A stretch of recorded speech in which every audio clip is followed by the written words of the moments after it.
एक बार दुनिया को हिला दिया था और अब दोबारा डोनाल्ड जे ट्रंप ने 2025 में व्हाइट हाउस में वापस आकर सबको चौंका दिया। लेकिन इस बार सब कुछ और ज्यादा इंटेंस है, दुनिया और ज्यादा फ्रेजाइल हो चुकी है और ट्रंप का स्टाइल अब और ज्यादा अनप्रेडिक्टेबल हो चुका है। क्या ये सब सिर्फ पावर के लिए या ईगो या फिर कुछ और?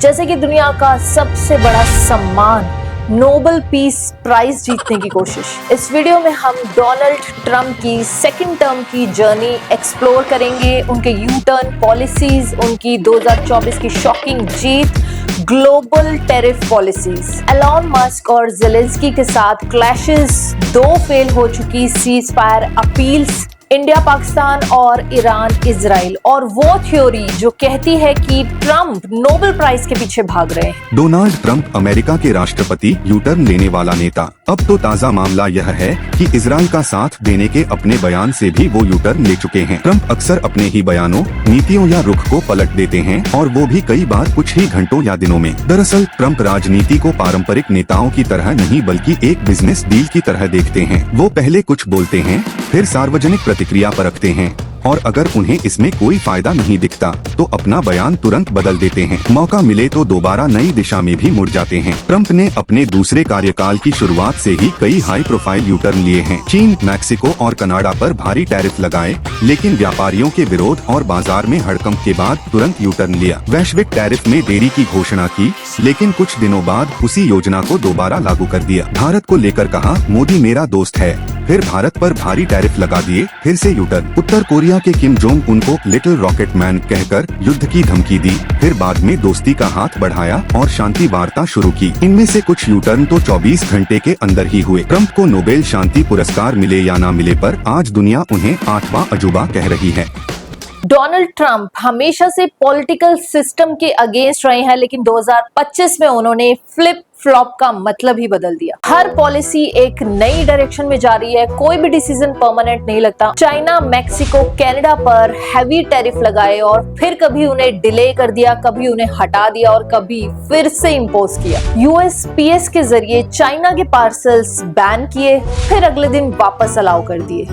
फॉरेन एड को सस्पेंड किया, फिर कुछ वीक्स में वापस स्टार्ट कर दिया। DEI, diversity, equity, inclusion programs को खत्म किया, फिर नए नाम से वापस लाए। एजुकेशन डिपार्टमेंट में ले ऑफ का ऑर्डर दिया, फिर पब्लिक प्रेशर के बाद स्लो कर दिया। एलॉन मस्क को प्रेज किया, फिर फाइनेंशियल डिसएग्रीमेंट के बाद पब्लिकली इंसल्ट किया। ज़ेलेंस्की के साथ एड रोकी, फिर नाटो के जरिए वेपन्स भेजना अलाउ किया। ये सब अनप्रेडिक्टेबिलिटी उनके बेस को एक्साइट करती है, लेकिन अलाइज और इन्वेस्टर्स के लिए ये इंस्टेबिलिटी है। 2024 का इलेक्शन हिस्टोरिक था, जहां ट्रंप पर कई केसेस थे। जनवरी 6 की लेगेसी थी, एक डिवाइडेड नेशन था, वहां से उनका वापस आना किसी शौक से कम नहीं था। लेकिन उन्होंने जीता, वो भी जोरदार तरीके से। लेकिन कैसे? कल्चरल रीसेंटमेंट। अमेरिका के मिडिल क्लास लोग इन्फ्लेशन, इमिग्रेशन और वर्क कल्चर से परेशान थे। ट्रंप उनके लिए एक फाइटर बन के आए। अमेरिका फर्स्ट अगेन उनका कैंपेन पुरानी यादों पर चला, नया विजन नहीं दिया, लेकिन पुराने अमेरिका की तस्वीर दिखाई। डेमोक्रेटिक फटीग, बाइडेन की पॉपुलैरिटी लो थी और लोग उन्हें वीक और थके हुए लीडर के रूप में देख रहे थे। मीडिया डोमिनेशन, ट्रंप मीडिया के हर एंगल में छा गए और हर कंट्रोवर्सी को उन्होंने अपनी फेवर में यूज किया। ऑपोजिशन की गलतियां, डेमोक्रेट्स आपस में डिवाइडेड थे, वीक वीपी और क्लियर लीडरशिप की कमी ने ट्रंप को एज दे दिया। फिर ग्लोबल ट्रेड का झटका, ट्रंप के वापस आते ही उनका पहला इकोनॉमिक मूव था टैरिफ्स। चाइनीज इलेक्ट्रॉनिक्स पर 25%, मैक्सिकन ऑटो पार्ट्स पर 30% और यूरोपियन स्टील पर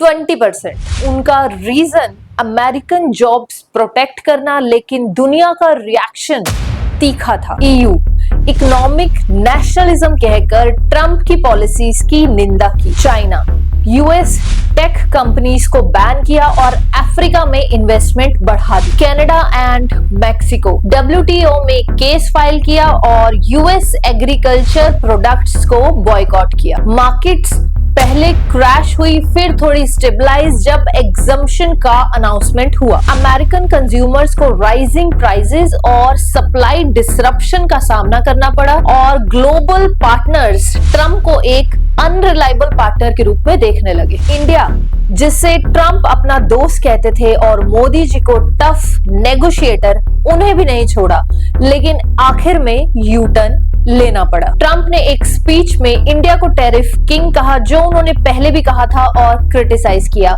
कि इंडिया हमारी टेक और फार्मा प्रोडक्ट्स पे हाई ड्यूटी लगाता है जो अनफेयर है। उसके बाद यूएस ने कुछ टारगेटेड टैरिफ्स अनाउंस किए। जेनरिक ड्रग्स और आईटी सर्विसेज एक्सपोर्ट्स पर टेम्पररी इन्वेस्टिगेशंस के नाम पर बैरियर, टेक्सटाइल और लेदर इंपोर्ट्स पर 15% ड्यूटी लगाने की बात की गई। सोलर इक्विपमेंट एक्सपोर्ट्स पर एंटी डंपिंग टैरिफ इंपोज किया गया। इंडिया ने WTO कंप्लेंट की वार्निंग दी और रिटेलिएशन में कैलिफोर्निया एलमेंट और हैर्ले डेविडसन बाइक्स पे टैरिफ बढ़ाने का सिग्नल दिया। फिर आया यू टर्न। अप्रैल 2025 में सडनली ट्रम्प ने एक प्रेस कॉन्फ्रेंस में कहा कि इंडिया के साथ हमारा टाइज बहुत इंपॉर्टेंट है और टैरिफ्स रिकंसिडर किए जा रहे हैं। फिर आईटी सर्विसेज वाली ड्यूटीज सस्पेंड हो गई।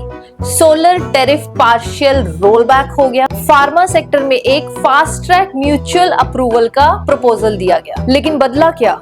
ट्रम्प को रियलाइज हुआ कि इंडिया के सपोर्ट के बिना इंडो पैसिफिक रीजन में चाइना के अगेंस्ट स्ट्रैटेजी कमजोर हो जाएगी। मस्क और यूएस टेक कंपनीज ने प्रेशर डाला क्योंकि उनका आउटसोर्सिंग इंडिया से होता है। ट्रम्प को 2025 में G20 समिट में इंडिया की जरूरत थी इमेज रिपेयर के लिए। ये एपिसोड ट्रम्प के ग्लोबल टैरिफ स्ट्रैटेजी का एक और फ्लिप फ्लॉप एग्जाम्पल बन गया। पहले टफ टॉक, फिर बैकफ्लैश और फिर diplomatic roll back. Elon Musk से टक्कर, डॉज से डॉग फाइट। ट्रम्प ने एलन मस्क को डिपार्टमेंट ऑफ गवर्नमेंट एफिशिएंसी यानी डॉज का चीफ बनाया। मीडिया में ये लव स्टोरी बनी, लेकिन मस्क ने ट्रम्प की इकोनॉमिक पॉलिसीज को क्रिटिसाइज किया और फिर आया रिएक्शन। मस्क एक बिलियनियर बेबी है जो गवर्नमेंट के पैसों से अमीर बना। रिजल्ट, टेस्ला के शेयर्स 14% गिरे और डॉज का फंडिंग कट हो गया। मस्क की कंपनीज के फेडरल कॉन्ट्रैक्ट्स अंडर रिव्यू आ गए।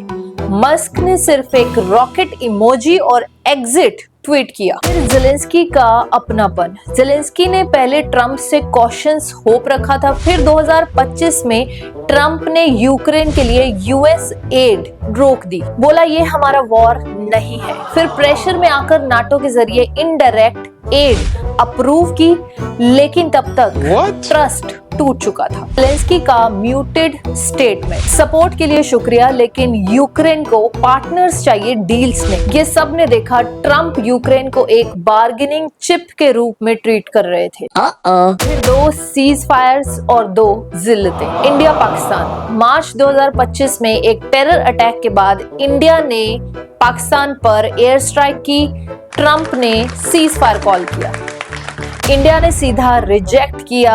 डॉक्टर जयशंकर ने कहा कि टेरर स्पॉन्सर और डेमोक्रेसी के बीच कोई इक्विवेलेंस नहीं हो सकता। पब्लिक रिएक्शन तीखा था। ट्रम्प को इंटरफेयरिंग और बायस्ड माना गया। Iran Israel.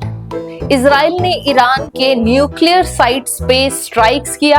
ट्रम्प ने फिर से सीज फायर का प्रपोजल दिया। ईरान ने कहा मीडिया स्टंट, इजराइल ने इग्नोर कर दिया। नेतन्याहू ने ट्रम्प की अप्रोच को अनसीरियस कहा। दोनों केसेस में ट्रम्प को डिप्लोमेटिक इंसल्ट मिली और अब इजराइल पर नया यू टर्न, नेतन्याहू से दूरी। ट्रम्प ने एक नया डिप्लोमेटिक यू टर्न ले लिया जब इजराइल ने गाजा में स्ट्राइक्स इंटेंस की। ट्रम्प ने नेतन्याहू की ओपनली आलोचना की और यूएस यूएस ने इजराइल के एक्शन से डिस्टेंस बनाना शुरू कर दिया। इजरायली मीडिया ने ट्रंप को अनट्रस्टवर्दी डिक्लेयर किया। ट्रंप ने नाटो को भी नहीं छोड़ा। कहते हैं कि नाटो के मेंबर्स अगर मिलिट्री का खर्चा पूरा करने के लिए नाटो में पैसे नहीं लगाते और अगर इस सिचुएशन में रशिया नाटो मेंबर्स पे अटैक भी करे तो अमेरिका बीच में नहीं आएगा। इस धमकी से Europe was shocked. Germany, France, Poland जैसे देशों ने इस स्टेटमेंट को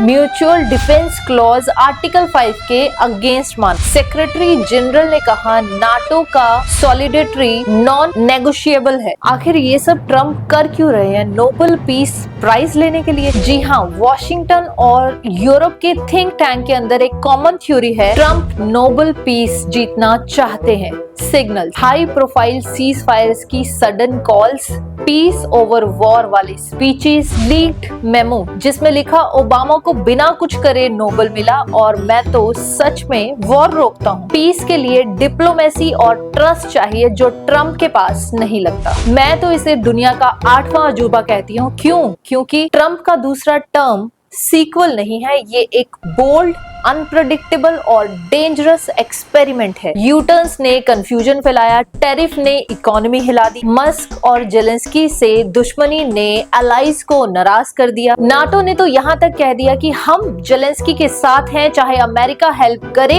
या ना करे। सीज फायर ने उनकी क्रेडिबिलिटी को हर्ट किया। इजराइल पे रीसेंट यूटर्न ने उनकी लॉयल बेस को भी कंफ्यूज कर दिया। लेकिन फिर भी ट्रंप ग्लोबल हेडलाइंस में सेंटर स्टेज बने हुए हैं। टर्म नोबेल प्राइज के साथ खत्म होगा या एक फ्रैक्चर्ड वर्ल्ड ऑर्डर के साथ, ये तो वक्त ही बताएगा। एक बात तो पक्की है, ट्रंप 2.0 आ चुके हैं और पूरी दुनिया को इससे फिर से निपटना होगा। अभी 3 से 5 साल बाकी है।